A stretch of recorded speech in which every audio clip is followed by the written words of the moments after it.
Welcome, people of the future, to today's Teaching Tip Live on facilitating engaging online discussions. Before I get started with any of the material here, I just want to point out that the resources for this and any other teaching tip or teaching tip live can always be found on our digital learning news and muse site. That's at sites.uw.edu/atuwt, ATUT, which I think stands for Academic Technologies University of Washington, Tacoma. Anyway, you can always go there to find these slides, recordings of videos, the documentation, the contents of the teaching tip, the curriculum, passport information, whatever you might need. So today, as I said, we're going to talk about facilitating richer online discussions. As you've probably experienced if you've taught online much or have been an online student, perhaps even worse, the dead discussion board, the ping pong discussion of yes, no, of me too's in courses are just a terrible thing to experience, both as a teacher and as a learner. Now, I'm not going to promise that there is any kind of secret sauce that makes every discussion work, just like there's no secret sauce that makes every communication or community work, but there are some different approaches that you can try. So we're going to look at engaging online discussions and improving online discussions in 3 different ways: through the kinds of prompts and or required responses that you ask for. That's probably the simplest. The structure of the discussions themselves, and finally, some alternatives to the traditional discussion board. What do we mean by discussion? What are we looking to achieve with it? And how might we achieve those ends in other ways? So let's start with the discussion prompt. It's the most immediate area for improving. It's often the simplest area for improving. You can, Google or DuckDuckGo this to find many ideas for prompts. I'm just going to consider a couple here, some more formal than others. I mean, first, you of course have the basic prompt types. Almost anything is better than just asking the open-ended question that actually just has, essentially a single answer, or that's going to allow for brigading of me too's or just rewriting of the previous person's answer. And then if you require, 1 post and 2 responses or something like that, this problem becomes even worse. So questions like, as we're going to see later, what were the causes of the Civil War? Now, on one hand, that's an open-ended question, but in the classroom, that would work a lot better because you would be able to facilitate that discussion in an ongoing way that's much more problematic in an asynchronous discussion. So if you ask what are the causes of the Civil War, you will probably get some very similar answers. In the classroom discussion, you could follow that up and you could get it to expand. So you could talk about the economics, you could talk about slavery, you could talk about the ethos of independence, you could talk about the world slave trade, whatever you might want to bring into the discussion about the Civil War.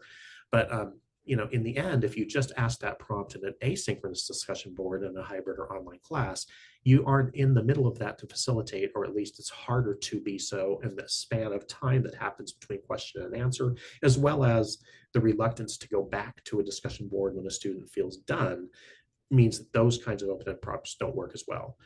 Whereas if you change even the basic prompt to asking about causes and effects, to asking for specific kinds of analysis, maybe, ethnocultural, fiscal, financial, whatever, or compare and contrast, the causes of different wars or the cause of different civil wars. There are all kinds of ways that you can expand just the basic prompt so that it is more suited to the online or hybrid environment than the standard prompts that may work perfectly well in a classroom.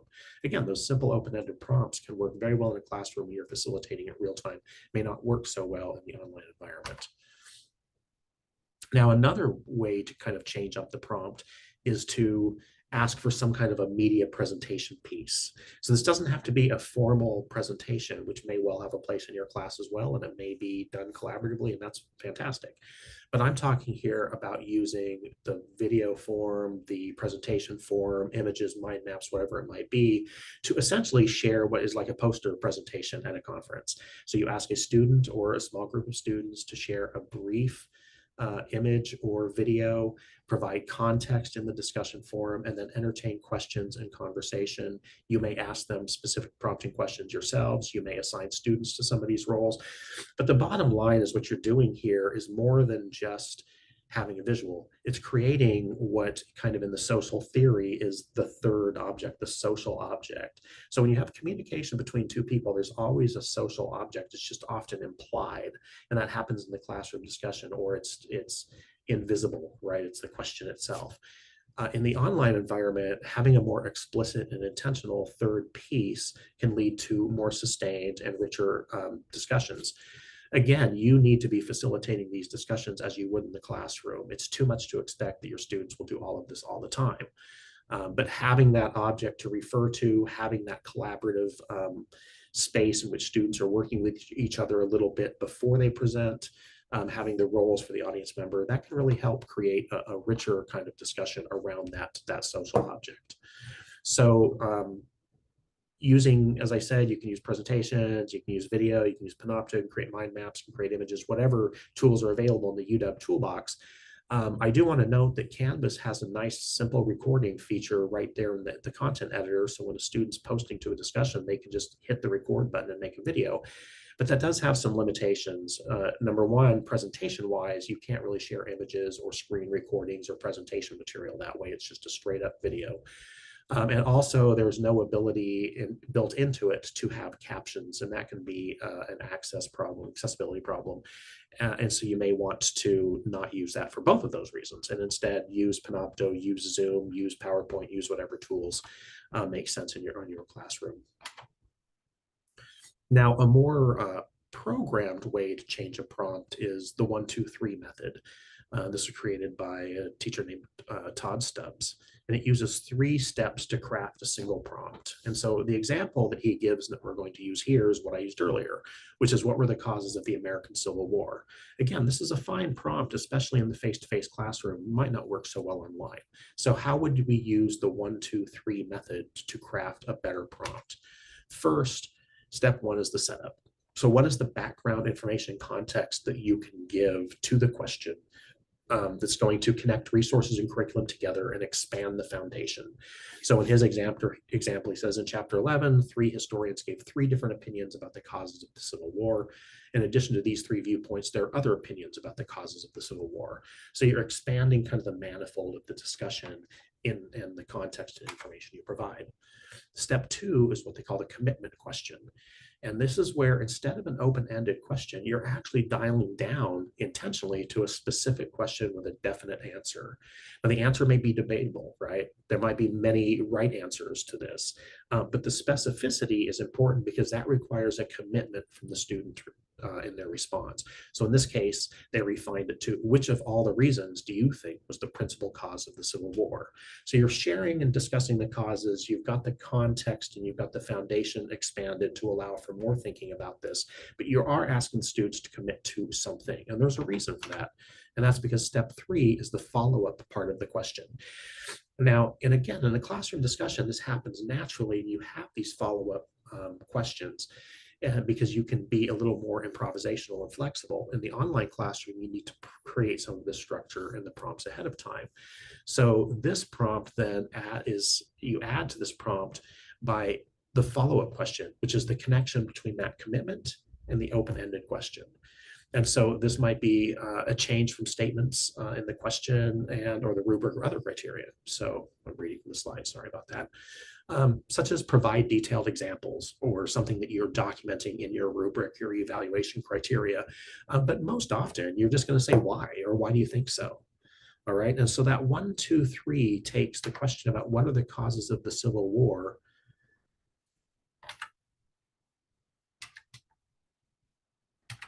Well, this is awkward because it turns out that I did not put the actual final prompt in the slide. So here, we'll get wild with it. So the final prompt, which I will add to this and record the presentation, becomes, okay,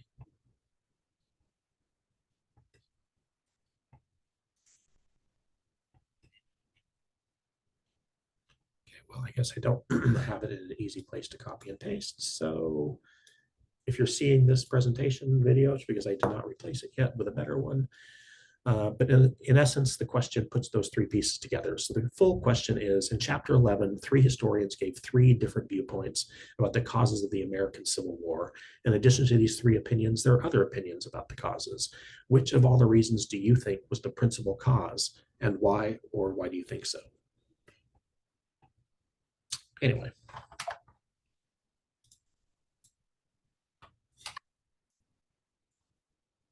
In addition to kind of manipulating the standard prompt or using the 1, 2, 3 method of refining a prompt, you can also use different kinds of prompts like scenarios. And this is going to blend into role playing as well. But essentially, we know what a scenario is, right? It's when you're putting a student into a learning situation in which they have to kind of hypothetically position themselves. And as Kathy Moore suggests in a really interesting paper about strong scenario questions and discussion, she says a good scenario will require realistic decisions and avoid preaching, and also avoid leading questions. Now, Ruth Colvin Clark has really dug into the research around scenarios and scenario activities and online learning. And across that research, what ultimately it concludes is that discovery learning by itself is not effective. In fact, it may well be actively detrimental because students may find themselves floundering without that direction. Now, guided discovery, of which scenario-based instruction is kind of the prime example, especially in online learning, is generally superior to most other forms of instruction, including direct education, direct teaching. And guided discovery by student reports is more motivating, typically, than traditional instruction is. So in her research, Colvin Clark also identified some elements of scenario to consider.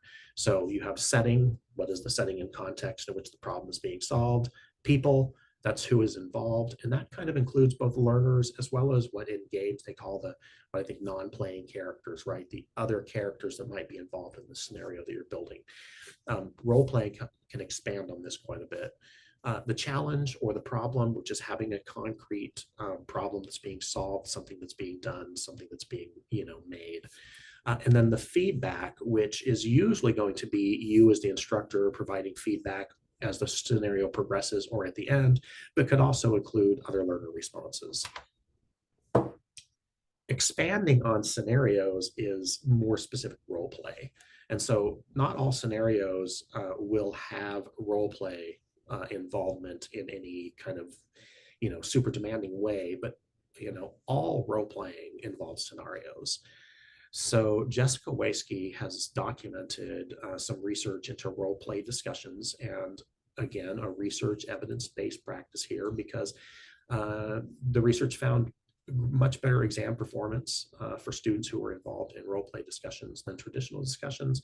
And then students again agreed or felt that the discussions were more engaging and helped them understand. So students felt better about it. They felt better about their learning. And in fact, that was borne out by the exams results. So in her abnormal psychology course, Waisky uses two different role play based discussions. That both starts and builds on the foundational material, so that is not so engaging, as well as the later material that is. So in her class, students first need to learn kind of foundational information about psychology, psychologists, the theory of mental and emotional illness, whatever, over time, including leading figures. And then they get into what I think probably most students find more interesting, which is specific disorders, dealing with persistent depressive disorder or schizophrenia or whatever the disorder might be. So in the first role-playing discussion, in order to help engage the students with that foundational information, she gives each student the role of a specific historical figure in the field of psychology, many or probably most of whom were not actually alive at the same time, so contemporary and past. And then she asked them to describe in their words, from their perspective, in the role of that figure, what their position is on mental illness, or what they would even call mental illness if that wasn't a concept yet, and its treatment. And then they are also asked, and this is kind of that one post, two responses structure, but built into role play, They're asked to challenge the views of two others, again, from the perspective and the role that they are playing. So if I'm Freud, I'm first going to talk about what I believe mental illness is and how it's treated.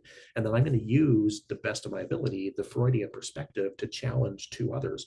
And the fascinating part about this is that as Freud, I get to challenge potentially people who came long before I was around, which he would have been able to potentially, address through literature and writing, but also people who come later.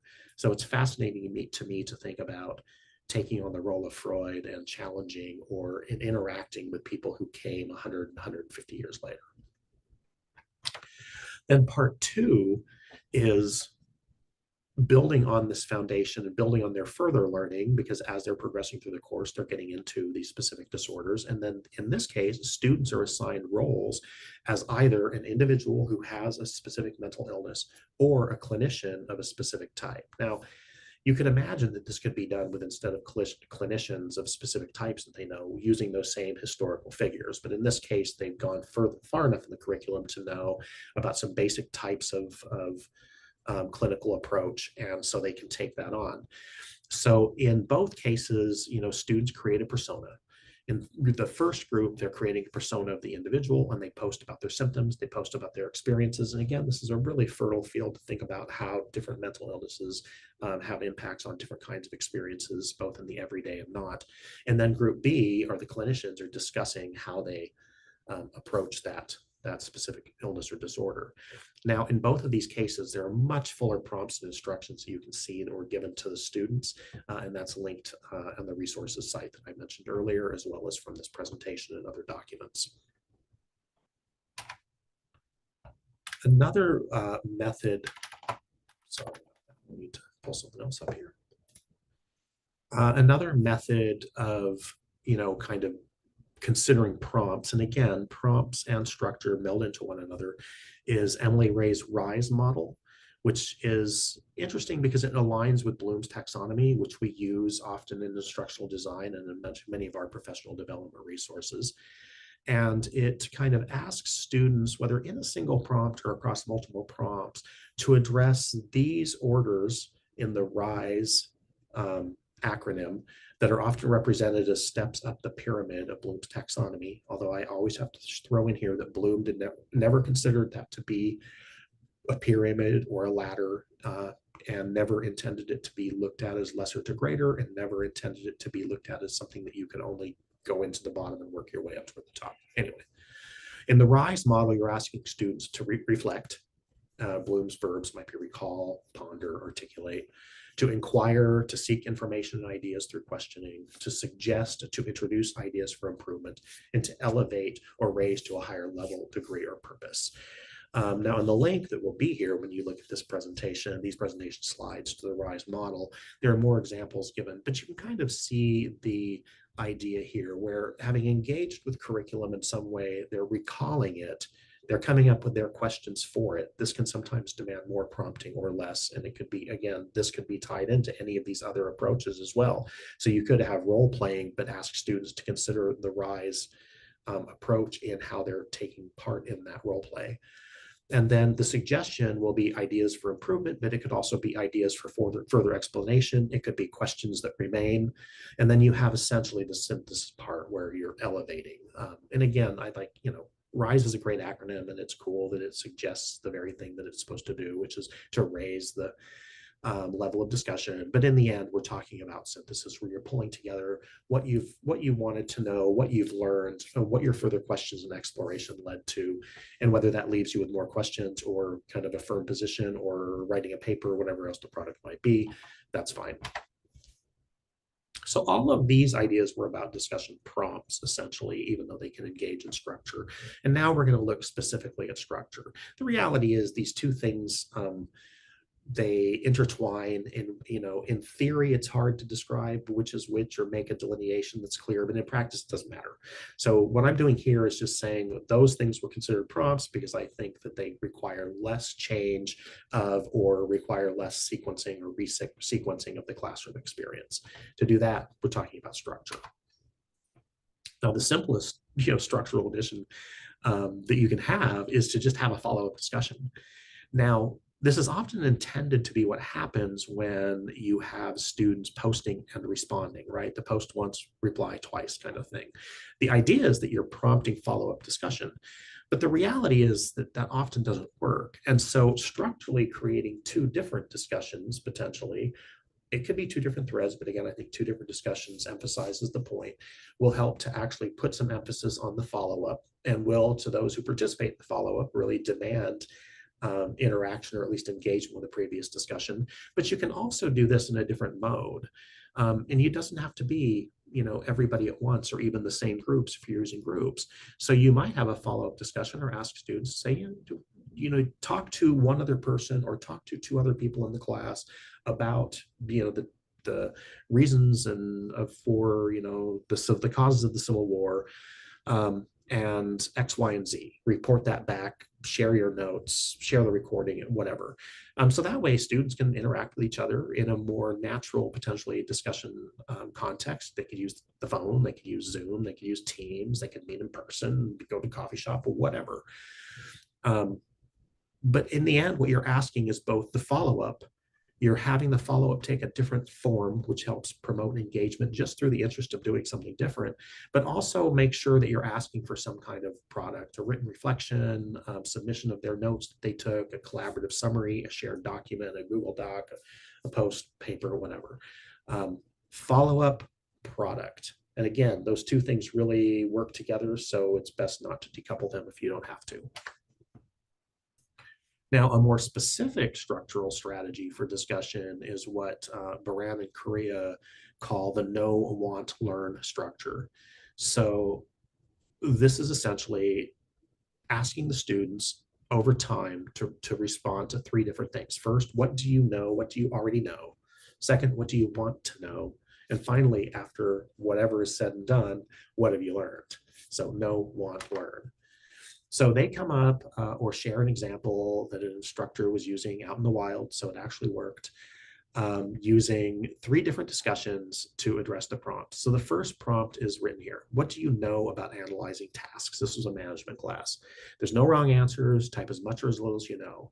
Take the time to comment or ask probing questions to at least two other members of the group as well after they have posted their own K response. So they literally labeled them KWL. Now, again, you may not get as much kind of discussion as you want within this single prompt, which is why it's structurally broken into three pieces. But maybe you'll get some comments, some questions, some actual back and forth. It happens.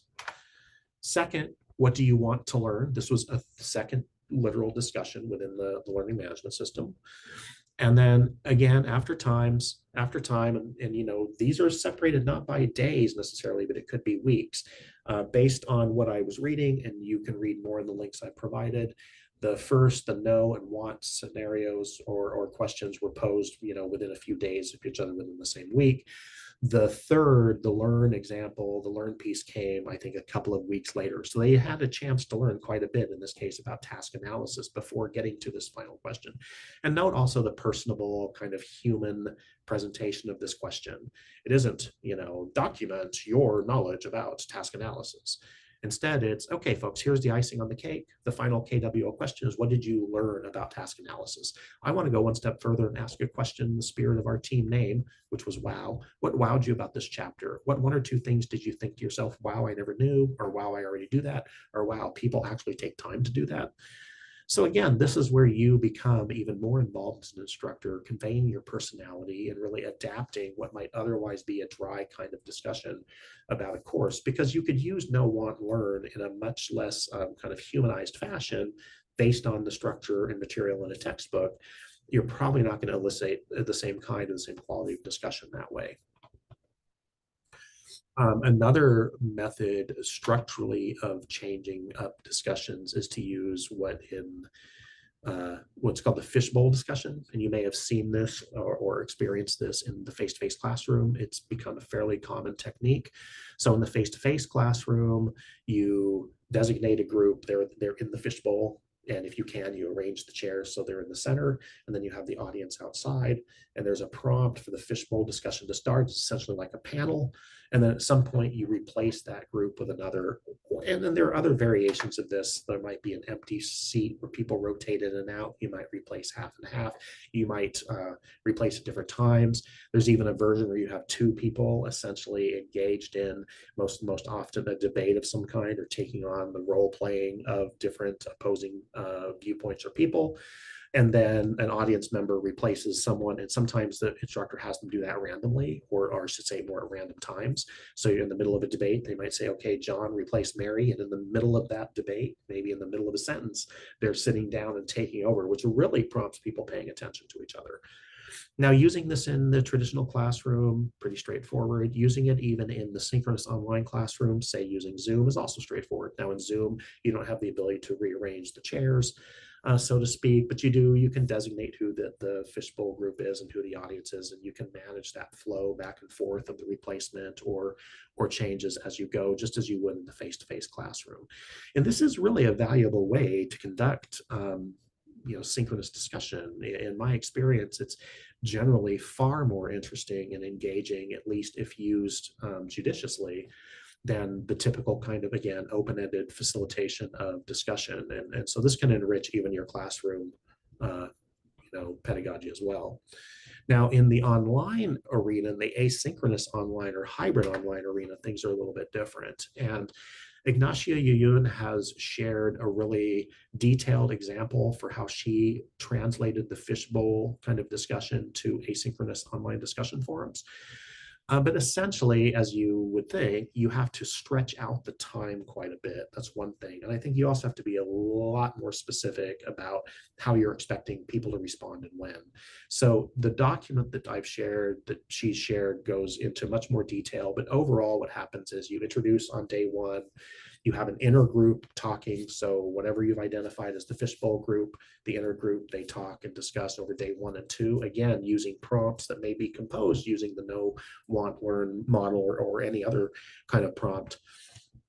But then the inner group spends their time discussing. Then the outer group comes in and asks questions, and the inner group is responding. And then kind of the audience participation is the melee of the all for all. And finally, you have a self-assessment and self-reflection. And this is really important in this kind of model because it isn't necessarily fair, and in fact is generally unfair, to expect that everybody, no matter what the model is for engagement or discussion, is going to participate and participate at the same visible level. We don't expect this in the classroom. We shouldn't expect it online. So it's really important to ask students how they felt. Like, how did they feel about what they learned? How did they feel about their performance and activities in the discussion?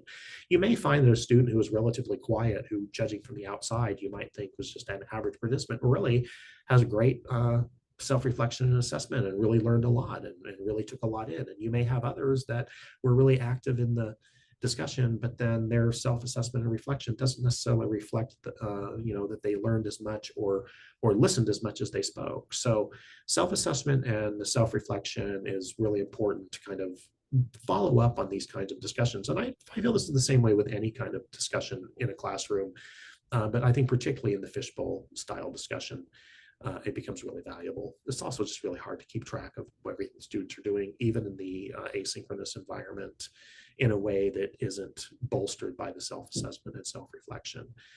And then the instructor is assessing participation throughout the week in whatever way the LMS allows you to. And this can be a simple or more complex quantification depending on what you want to do. I've seen it in highly granular fashion. I've seen it just in general fashion, like, hey, did this person take part in day 1, day 3, day 5?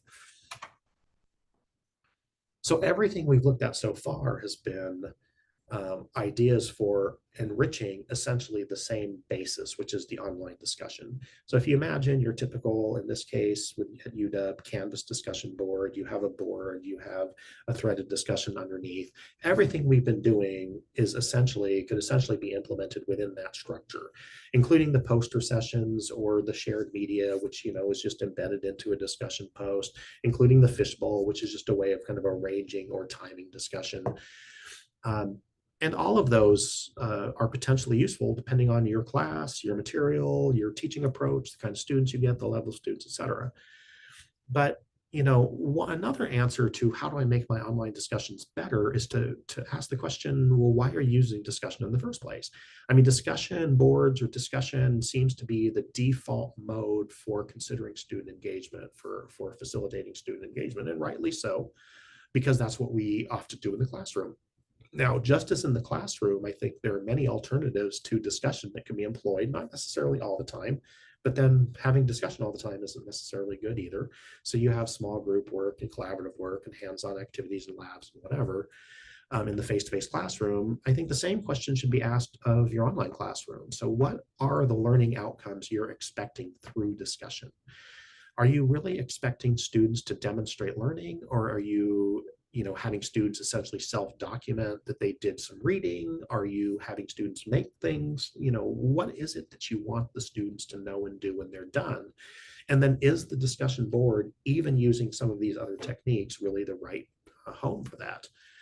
So I want to pose to you the idea that there are many other kind of applications and technologies and tools and many other processes that reach the same outcomes as discussion or require implicitly discussion and engagement, but that isn't necessarily the fulcrum of the activity.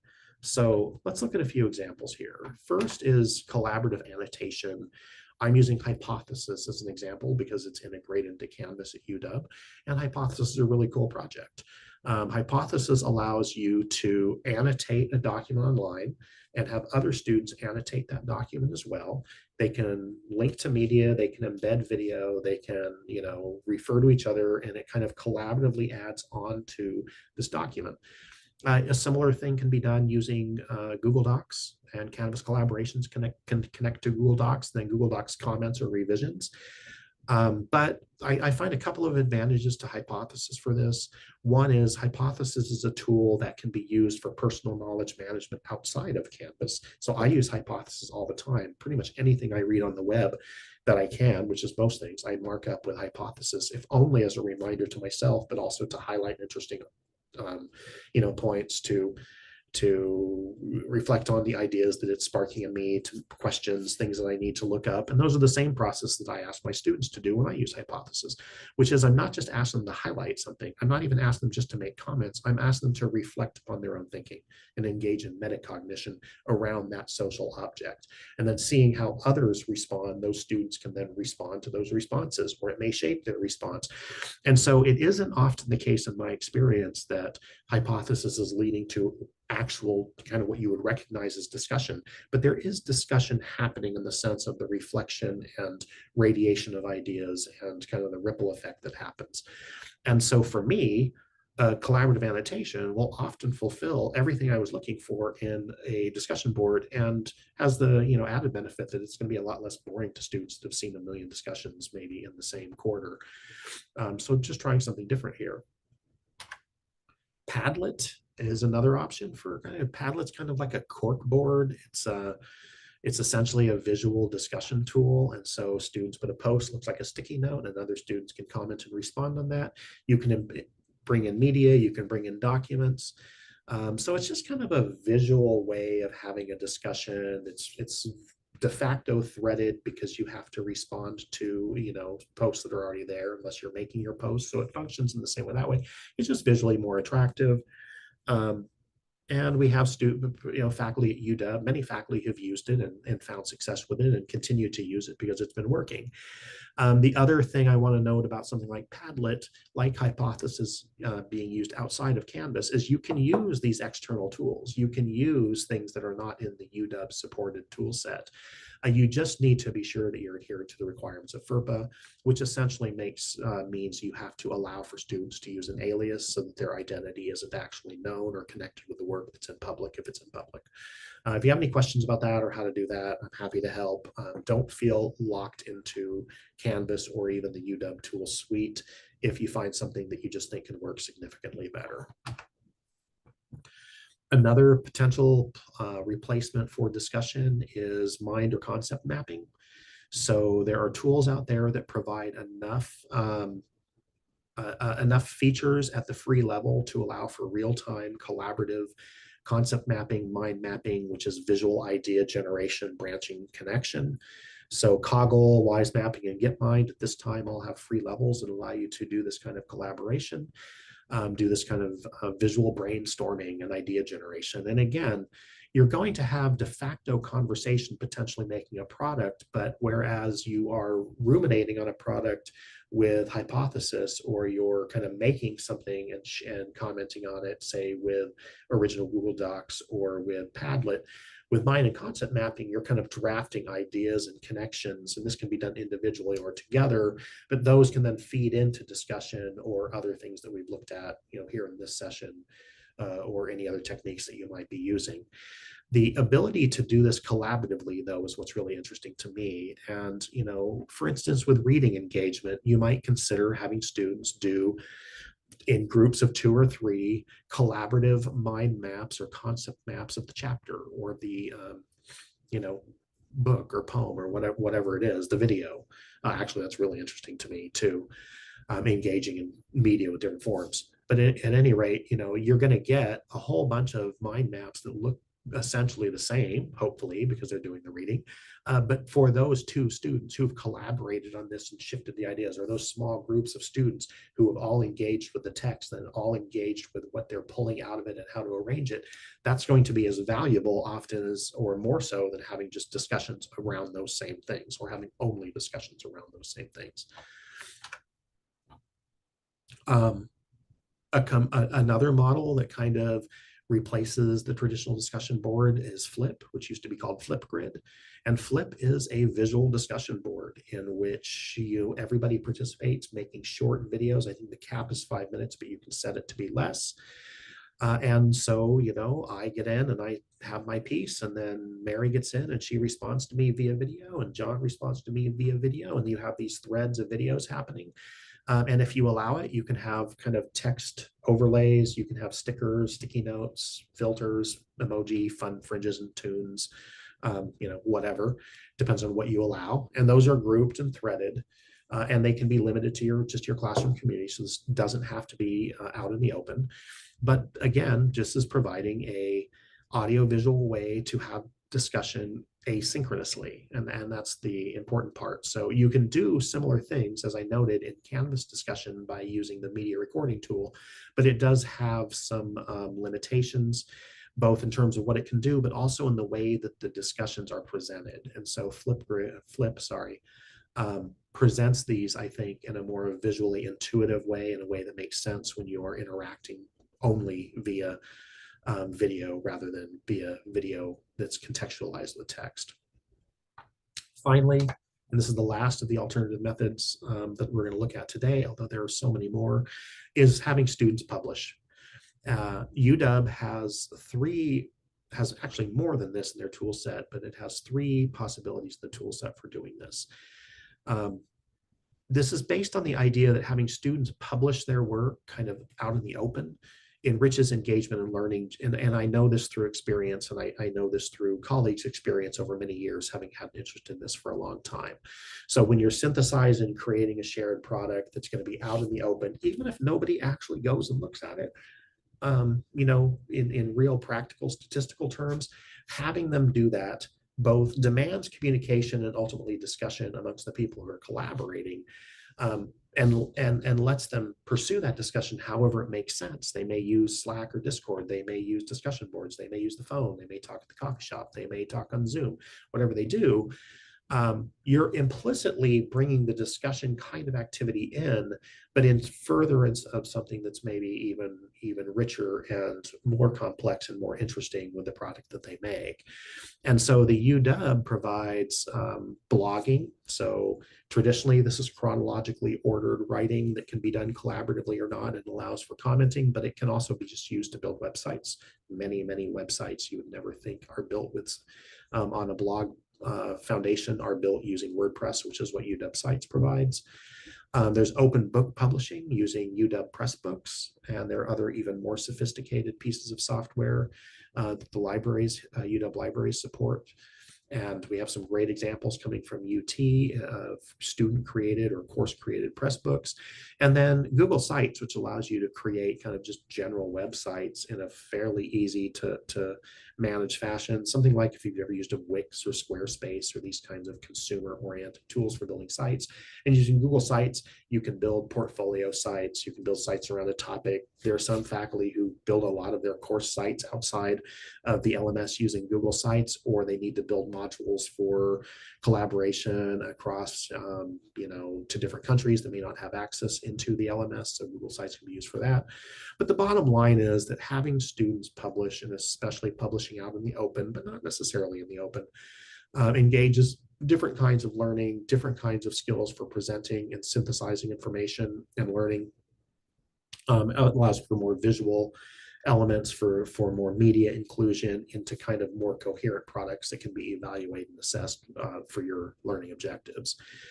And again, blogging with sites, books with press books, sites, websites with Google Sites are 3 places to start, but there are more. Okay, that was a lot of talking. I apologize for a little fumbling in the middle. But the whole point of this presentation is to just provide an entree into thinking about some ways that you could modify discussion experiences or replace discussion experiences to achieve your desired learning outcomes for your students. When it actually gets to doing these things, to trying these, to implementing them in Canvas, to using one of these external tools, where the brass tacks come into play, that's where things can get challenging. So you can always reach out to me for a consultation, for assistance to the degree that I can with any of these tools, for learning design support pedagogically before you're doing the implementation, which is really important and best done before you start bringing tools in. Contact me, clot@uwt.edu, or my phone number there. You can always find me through the Office of Digital Learning website there in front of you, tacoma.uw.edu/digital learning. And I love this kind of question and process of creating things that are richer than the standard discussion, or making the standard discussion more likely to catch fire and become interesting to you and your students. So get in touch. I look forward to talking to you. Talk to you later.